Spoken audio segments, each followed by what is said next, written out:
Hello everyone and welcome to this EV Geek Studios video. As always, I am Sebastian and the one and only Mr. Joel Spencer is behind the camera today. Hello everyone. That's right, he's got a mic this time. And this is a 2026 Escalade IQ L Sport. What does the L mean? It means it's bigger than the Escalade IQ because that vehicle obviously wasn't big enough for you. And so like always, we're gonna do a quick tour. We're gonna look at the outside, look at the interior, tell you all about the specs and what we know about it, and finally take this gigantic vehicle out for a spin. So without further ado, let's plug in and get started.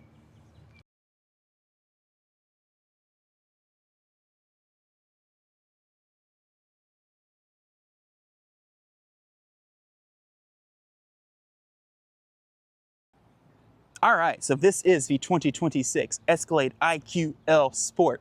So just for those who are interested, Sport is one of the two kind of base trim levels on the Escalade IQ family. The other option is Luxury. Sport gets you some more blacked out badging, whereas Luxury is chromed out. So like mentioned, this is the biggest vehicle in the GM family currently. Has the 24 module Ultium battery pack, so around 212 kilowatt hours. Absolutely massive. Huge. And because it's so giant, it's super heavy, so it doesn't have to get EPA tested, but Cadillac claims 460 miles of range, which that's a lot. If you do some quick math on that, so that's what they're testing it at, a little under or a little over 2 miles per kilowatt hour. Yes. Yeehaw. Anyway, but let's look at this gigantic thing. So this of course has air suspension all four corners, right? This I believe is currently in a more entry exit height. It lowered when we put it in park. 24-inch wheels. These are the base standard wheels, and they're just massive. And like they're 24-inch wheels, and these aren't even rubber band tires. Like they're just huge wheels. Of course, they're not rubber band tires because this thing weighs. They're meaty. Should be what, like 9,000 pounds? 8,600, I'm guessing. 9218 is the curb rate. I was off by about 500. Yeah, 9,218 pounds of monstrous vehicle that just anybody can drive. They even let Joel drive They this even thing let me over drive here. it over here, so Anyway, talking about the outside, we'll come look at the front real quick. So you can see it has a very Cadillac design nose. You've got this dark Vader chrome here. I think is what Cadillac calls it. Vader chrome. Called it. They were just, they towed it up here so they could take it to the dealer. Anyway, Vader chrome with the sport package. Words are hard. Grill here, some arrow work down below. These vertical LED headlamps that do a little light show. See if the camera can pick it up when I unlock it. Or if it'll do it. Sometimes getting it to trigger is difficult. Oh, there it goes. Hoping the camera's picking that up okay. It is, you got it. Anyway, and of course, since it's electric, we might as well go ahead and talk about it since we're here. You have a front trunk, which you can open by either hitting the button located here, or with the key fob, double tap. It'll beep at you a few times because it's a GM vehicle and that's what they do. And you have a absolutely massive front trunk that is carpeted. You could sleep a small kid in there. I mean, yeah. I'm 6 foot tall. How far can I get? We're pretty close. Not too bad. Yep. Someone who was nefarious could probably get me in there. Yes. We hop out of that.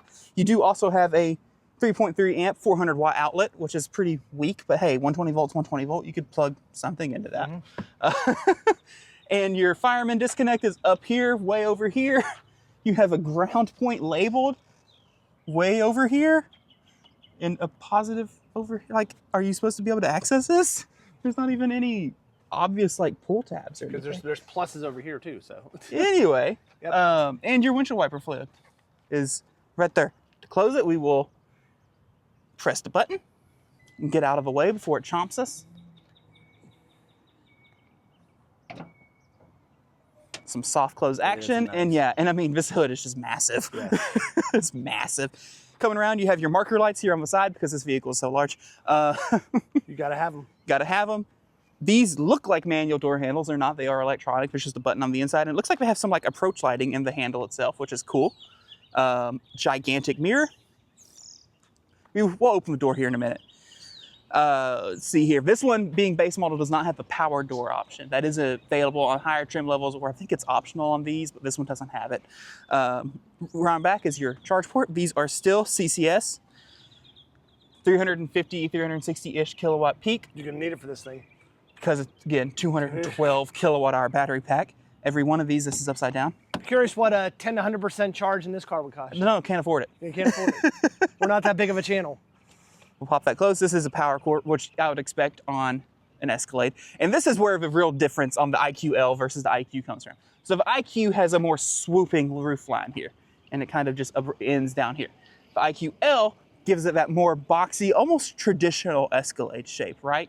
You get a couple extra inches of headroom in the back, a little bit more cargo space, etc. This light signature is more vertical versus swoop back, etc.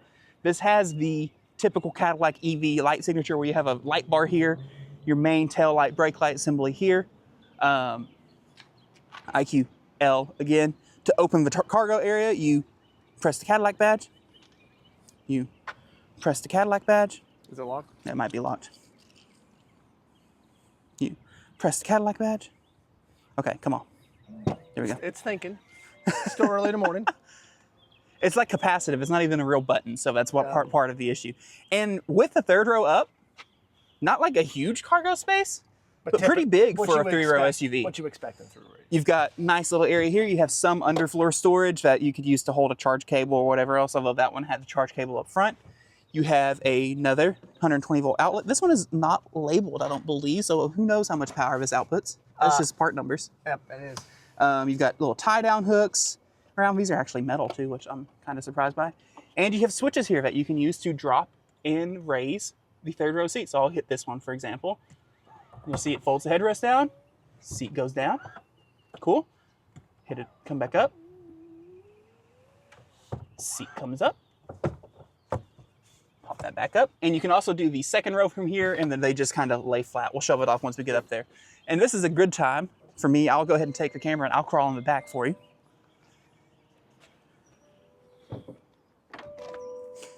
So if you want to hand me that, we'll take a quick little, oh, you gonna do it? All right, Joel's doing it. I'm doing it. Oh no, we're gonna get in the third row. Oh, we're getting the third row? Yeah. Oh my goodness. Okay, let's do this. So let me get your bag out of the way. I didn't put it there. I know I did. I was getting some B-roll footage. Oh my gosh, plenty of room. So, Joel, you are 6 foot tall, as we've mentioned before. You have good headroom, looks like.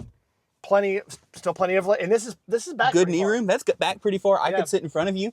You've got, it looks like a USB-C port right there. You've got a cup holder. Way to put the seat down, up down here. You've got a button there. You've got a little armrest with a little bit of a storage area. Yep. And it looks like there is a place to hold your phone, it looks like. USB-C on this side as well. And there's that button he was talking about to put the seat down. Top air vents. You've got air vents up top. You've got lights. You've got 3 air vents in the third row. Nice. So each third row passenger has a vent, which just has 3 seat belts. Is this heated and cold in third row? Probably not. I see this. I see the holes. That's why I was wondering. And it looks like, where is the? Yeah, no, not heated and cooled. But no, you do have no armrest. Wait a minute. It is, I think.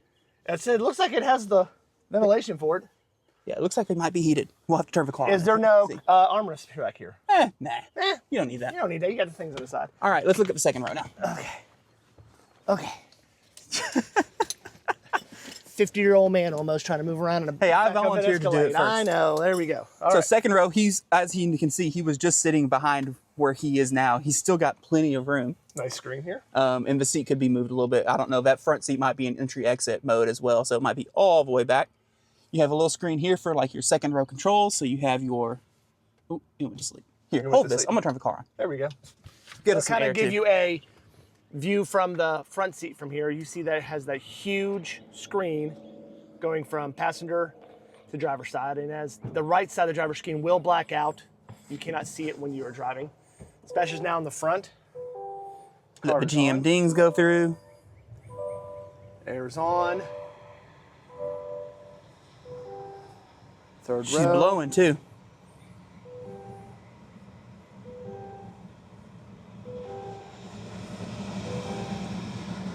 Golly. My goodness. There's one thing GM knows how to do. It's an AC system. So why does it look like to me the third row is only heated? Well, that would make sense. Yes. Let me close this door so it stops dinging. All right, I'm back. Come back and play with the buttons. So yeah, so you have climate control here with heated seats. Someone turned my seat on. I don't need that. Get out of here. Although, let's verify. So that might just be second row heat. Yep. Anyway. Boom, boom, boom. Turn that back off. You can also come here and choose where the air is coming out. So up top and floor, and then third row. Oh, you have, it looks like both zones in the third as well. Cool. And then you have this little thing here just for doors, which this doesn't have the power open door, so all this does is lock and unlock. And then you have some ambient lighting options here if you want to change the ambient lighting from back here. You also have the big entertainment screen here, which you can see has a wide variety of apps available. You've got, let's see here. I've got Disney, YouTube, YouTube Kids, Hulu, Tubu, TuneIn, AMC, 2 HDMIs, if you want, I guess, plug something into it from the HDMI. Oh yeah, which are all the way down there on the floor. Yes. With the power outlet next to it. Let's see these little hidden Easter eggs down there. Yep. Where are the, oh, there we go. I was like, where are the cup holders back here? Anyway, that makes sense. And you can, look, you can even check the vehicle status. If you want a backseat drive, you can, if you want to look over here, since I've got it pulled up. If you want a backseat drive, you got your speedometer, you got your range, you can look at the efficiency. It's like you're driving in a plane, like flying in a plane. Looks like you can connect headphones to each of these individual screens or use those cabin speakers. And since you have a web browser, you could also just come in here and homepage is at Cadillac.com, so you can shop for a vehicle while you're in the back of your vehicle, or you can go to something cool like evgs.xyz/YT. Enter. Is that the bootleg version to our YouTube channel? Look at that. You can enjoy the EV Geek You can look at us while we're here. While you're driving on your family trip, you can watch our videos. Look at Go back home. And what was that? What I just saw? What's that button do? Screen share. Oh. So you can watch. And now you can accept and we can watch the same thing. There you go. And whatever I do here is popping up for you. No hands, people. I like that. Isn't that nifty? Yep. And then when I go home, though, it does stop the screen share. There you go. But cool. Yep. And other than that, in the back, I don't really have that much else. This also looks like these are only heated in the rear. I'm assuming the higher trim levels add you get this cool also seats. gigantic glass roof. Very nice. Have a little hook situation on the B-pillar for some reason. Not 100% sure what you would use that for. Hang a jacket, maybe? Maybe, although I feel like that's not strong enough for that. Let's get out. Let's get out.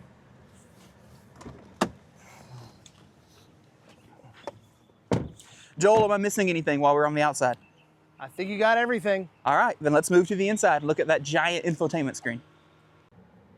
All right, you guys join us inside the luxury barge that is the Escalade IQ L. Take a nap in here. Take a nap in here. And if you just immediately just pan around the interior, monster screens everywhere. Like, it's a little overwhelming at first just to see, but we're gonna get through it.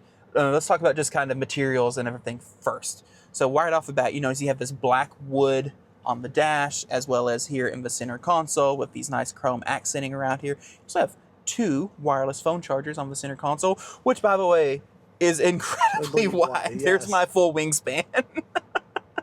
And I can just barely touch me Joel. In case I'm not wearing my seatbelt correctly, as been pointed out in videos before. You got to stop doing that, You Joel. stop doing that. For real. I will stop doing, yes. Thank you. I will start wearing my seatbelt correctly. All you viewers that care, I will start wearing my seatbelt correctly. Anyway, moving on. Down here below, you have a small screen that has some vehicle controls on it. So right now it's on climate control, so you can turn it on or off. You have your defrost, recirc, to sync them together. All climates synced with driver. You can also control your second row and third row climate from here, which is cool. And you notice it actually synced literally every zone to what we had the front set to, which is cool. You can also change where the air is coming out. Right now we're just set to auto, and you can do that on the first, second, and third row. Interesting about this little picture. Shows the version that has the full center tunnel in the second row and not what this one is, which is the open captain's chairs. Apparently, from what I've read about and heard about Escalade IQ, the captain's chair, like this package, is the one to get if you ever actually plan on using the third row. Okay. If you get the one that has the executive seating in the back, it eats up all the third row space to where then it's like, it's really hard to get into because you don't have the captain's tunnel. You don't have the tunnel in the middle. And then the seats are so much bigger and they take up so much more space that they eat up all that third row legroom. Anyway, you can also down here, you hit this. The screen also like vibrates, which is interesting. You have all your temp controls for the seats. So I'm gonna go ahead and turn my cooled seat on. You can then hit this button and you get position controls. You can also adjust position and your seat heat and seat cool. Wow, words are hard. Using buttons on the side here as well. But you can do your slide forward and tilt and all that. And you can adjust the passenger seat from the driver's seat as well using the screen, which is good, nice. So like I can take Joel and I can say, see you later. I like that. I'm in a good spot now. And you can adjust his lumbar too while we're here. Everyone needs a good lumbar support. See you later. Hey now. No massaging seats though, right? No massaging seats on this version. You have this little button here, which kind of gives you a little controls menu. So you have like your safety for like child locks, conversation enhance. So this is how you yell at the kids in the back seat without actually yelling. You hit that button and now you should be kind of able to, well, you can't hear it on camera probably, but you should be able to kind of hear my voice is coming from the back. Go ahead and that. You can also lock out your windows separately from the child safety locks. And you can lock out through your screens if you don't those darn meddling kids touching your, messing with your radio controls or whatever else. You have a park menu to pull up park assist, auto park, your cameras, all that. You also have, I believe you had you have a just quick toggle for your cameras here as well. 360 camera. You have overhead views. You have your standard view. You have down the sides. You have a hitch view. You can do the same things on the front.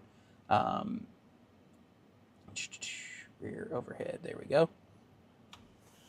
Get back out of here. Go back to controls. You also have some drive menu stuff in here. So you have traction control, lane assist, auto hold. One pedal drive is set to high, which is my preferred. It's aggressive. It's very aggressive though. Lights, which is not anything too crazy. You have your dome lights. You can turn them all on from here. They are LED, which is nice. I would expect so on a $140,000 vehicle. I don't know if we've mentioned how much this is. This is $140,000. Auto high beams, your headlight controls, which you can also access using the little light button there. You have a heads-up display in here, which I actually need to tilt down a little bit because I actually can't see it super well. There we go. Looks like it's a pretty basic heads-up display. I noticed that driving over. There wasn't much to it. But it does at least have one. Yep. And you have rear-wheel steer, which not only lets you do rear steer, you also have arrival mode, which is what Cadillac calls crab walk. Okay. Which is a pretty neat feature, but not super useful or necessary, in my opinion. It's a parlor trick. If you go to the doors menu, since this one doesn't have the power opening doors, this screen doesn't actually have that much that's interesting on it. You can unlock and lock the cars, your child locks, glove box, boom. Oh yeah. Slapped you in the knee, and you could open the charge port door. But if you had power doors, I could sit here and I could swipe the doors open and close them and all that jazz. Gotcha. You could also hit that little thing, and it kind of pulls down the same menu again. GM loves putting the same thing in 17 locations in their cars, it seems like. But there you go. Now you have it. That's the lower screen. You also have, in very typical Cadillac fashion, the knob. The bop it. Which can control everything on this screen, which is actually kind of nice because this screen is a little far. It's far. You can't reach it. It's a little far away. But I'm doing it anyway. And you have a volume knob here as well, which is nice. This is the GM infotainment system that we've seen on their other EVs. I do like in the Cadillac IQ, it is one continuous screen here. There is a gap for your passenger display. We can talk about that in a sec.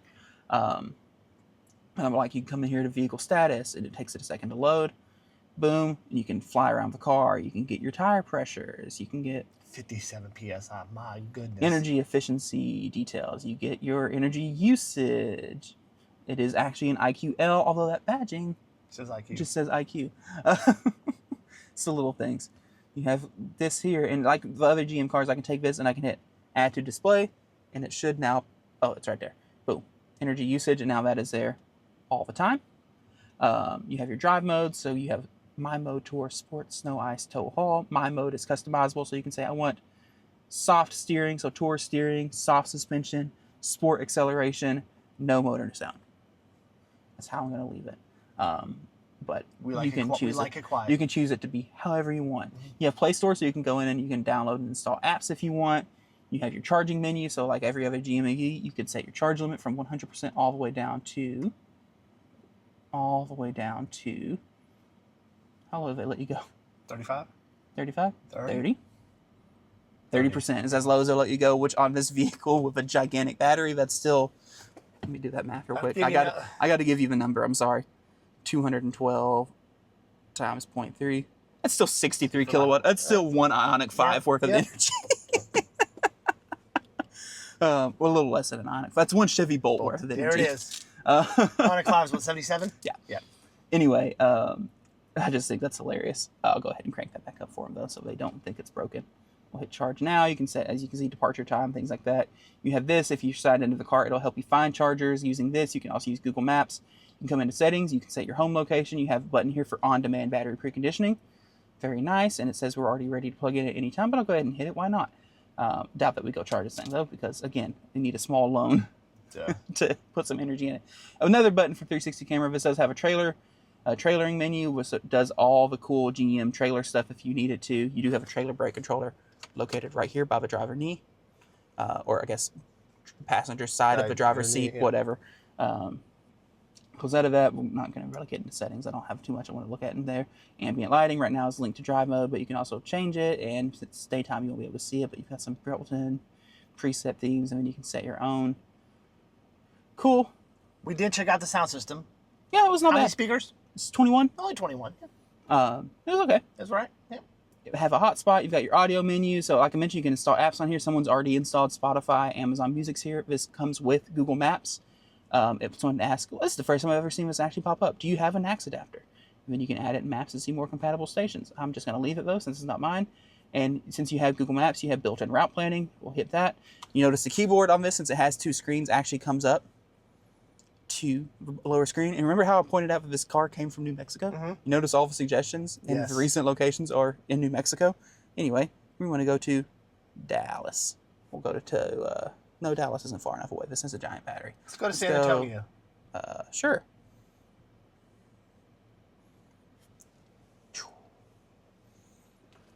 Go to San Antonio, 8 hours, 46 minutes, 10 hours with charging, arrive at 31%, 3 stops. Golly, those are long stops. But we're also starting with 42% too. 42 minutes though to go from 12 to 55%. That doesn't We're also sound going right. to an EV Go station, which probably is not that. Yeah, it's just that doesn't sound right, does it? It's a 350 kilowatt station though. No, the EV Go after that. It's a 42-minute charge.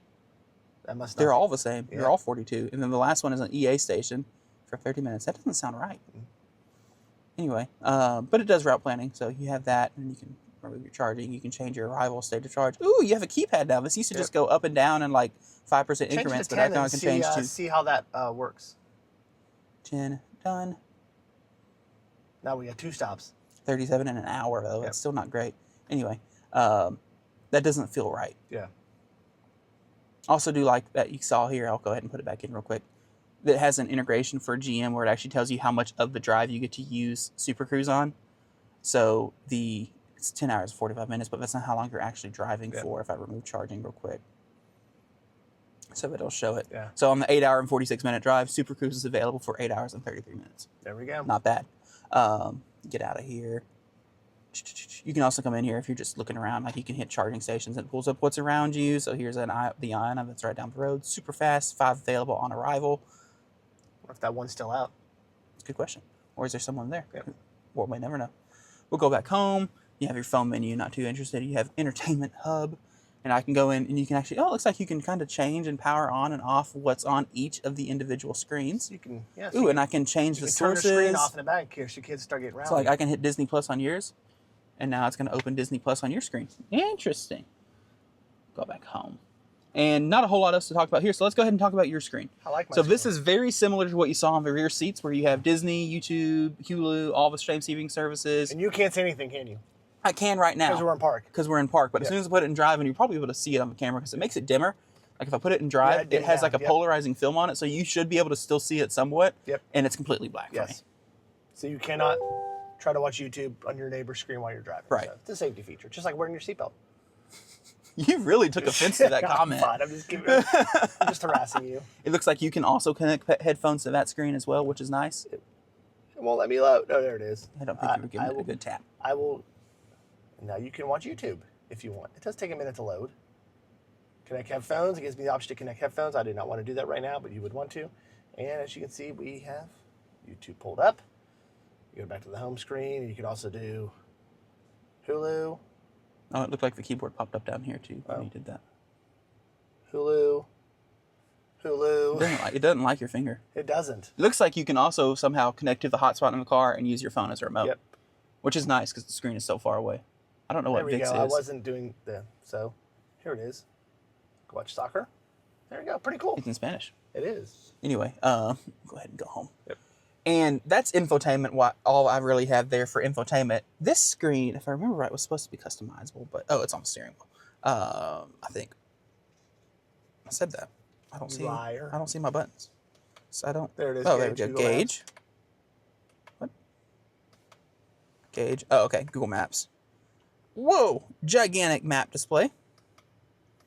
And then your driver assistance view, which now puts everything kind of tiny on this side. And then here, I do appreciate it. Looks like you do get your state of charge on each display. That's one thing early GM EVs weren't really good at, was they would only give you your percentage in some areas, but not others. But now you get it all the way on. I'll honestly just leave it on Google Maps. That's fine with me. On the steering wheel, you don't have to get too close to show it, but you've got your typical GM assortment of buttons. You do have a V button here. And now we're in V mode, VMAX. We'll see. We can play with that a little bit. You got Super Cruise, heated steering wheel, typical cruise control buttons, typical GM stuff here. You got your volume control, this button, which apparently controls that screen. You've got nothing on the back of the wheel here, and a regen paddle here. Okay. And this is an so actual no paddle on the right? No. And this is an actual pedal, so like you can feather your regen input with this. And over here, if there's not too much, you've got your air suspension. So right now we are in entry exit, and you can bump up to normal or increased. Cool. And you have your front trunk button, rear trunk, brightness, not a whole lot else. And we have this thing up here. And you have a digital rear view mirror, which is configurable, so you can change the brightness of it, you can change the zoom levels, and you can change kind of the angle that it's showing you cars around you. And just to give you kind of an idea how massive this car is, from the front seat back, it's just massive. It's just massive. It looks huge. You also have an interior camera, which is not activated yet, but GM has kind of started rolling that feature out in some of their EV models, and they've started bringing it to models that were already produced with that. So in the future, this may have capability to check on the interior from the app and things like that. To do pet mode, something like that. Maybe something like that. Yeah, which would be nice. Yep. All right. I think it's time we take this thing out for a drive. Let's get set up and let's go for a drive. All right, finally I am on camera, and Sebastian is behind the wheel. Sebastian, what do you think? It's a beast, isn't it? I mean, it's massive. You can tell it's massive when you drive it. That said, that rear wheel steer is such a godsend. It doesn't handle like it's as long as it is and as gigantic as it is. It cuts down that turn radius. It's got, of course, good power. It's, dual motor. It's gigantic battery, all the stuff you would expect it to have good power. The V mode does make it launch a little harder than not in V mode. Not that we were launching it, not anything crazy. It gives it a slightly better kind of acceleration tune, though. The heads-up display, very basic. It's not mainly just showing me speed. I know if I had directions going, they would pop up on it as well, but it's not like a very big display or anything like that. And you mentioned on the way over, floats. Yes, it has compared to like the Lightning. Very floaty. It just has a very soft suspension, what you would expect out of an Escalade. Quiet. It's pretty quiet. And now that we're on the highway, I should be able to hit, is it this button? Turn on adaptive cruise. Okay. I feel like every GM vehicle has a slightly different process for activating Remember the last Super Cadillac, Cruise. I had issues. So. Okay, cruise braking on. Then I'll hit this one. And it says hands on. I think it takes a minute. Hands on. Hands-free driving active. Yay! And so now we are in Super Cruise. And I've got my big green light telling me that it's okay for me to have my hands off the wheel. We're going around a corner. I didn't look in the settings to make sure like the automatic lane changing is turned on or anything like that, but we'll find out though in a minute. We'll find out here in a minute, maybe, assuming that we get behind a car that's actually going slower. Well, you'll have to get over left because this is going to take you onto the other interstate. Oh, you can stay in this lane to stay on this interstate. Oh, it does. You're right. Come on. The right lane's exit. Which one of us is from Little Rock? Yeah, you think I haven't lived here for 26 years, so. But no, I mean, actually driving the thing, this is obviously would be a very comfortable road trip. Oh, yes. Now, it does have a gigantic battery, and so once you get to that first charging stop, you're going to need Escalade money to pay for your charging stop. I mean, I think I did some quick math earlier, and like at 200, let's say you do 220 kilowatts, kilowatt hours, trying to accompany, it is doing auto lane change, trying to compensate, for some charge losses or whatever. Well, you probably end up having more charge loss than that.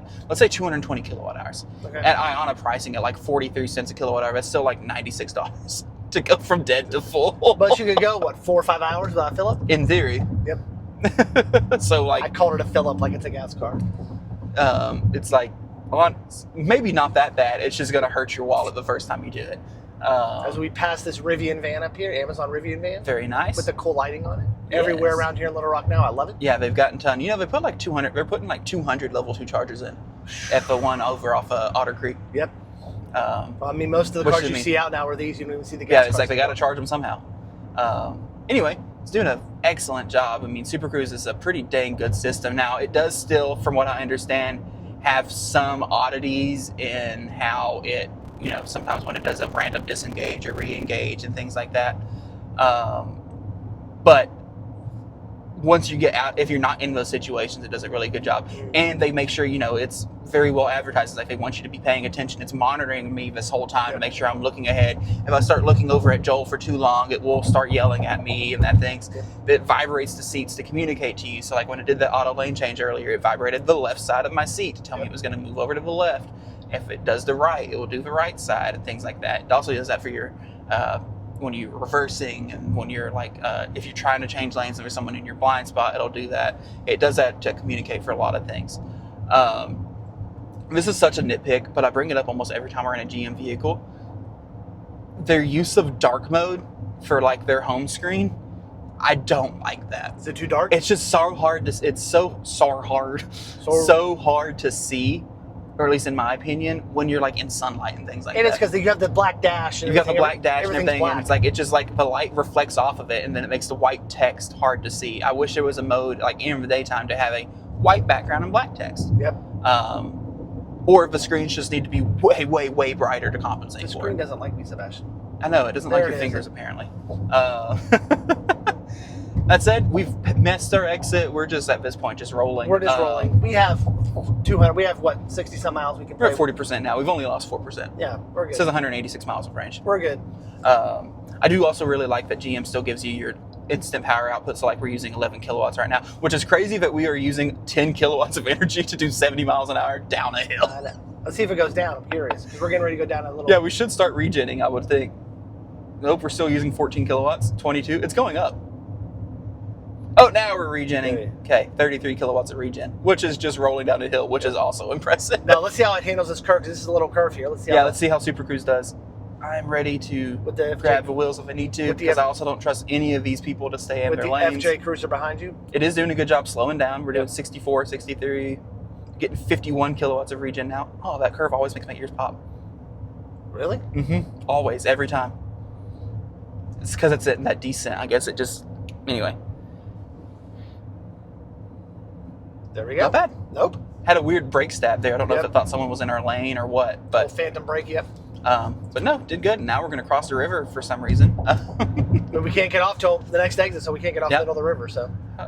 You don't want to try? You don't want to... I mean, it's not our car, so... Mark made... Looking for an opening? So once again, huge shout out to Mark at Cadillac. They were always great to work with. At Parker Cadillac. At Parker Cadillac. I can't keep saying that right. So thanks again to Mark at Parker Cadillac for letting us borrow this baby today. They were always very nice and accommodating for us to review their EVs. Did you do the lane change, or did it do it for you? It did it for me. There you go.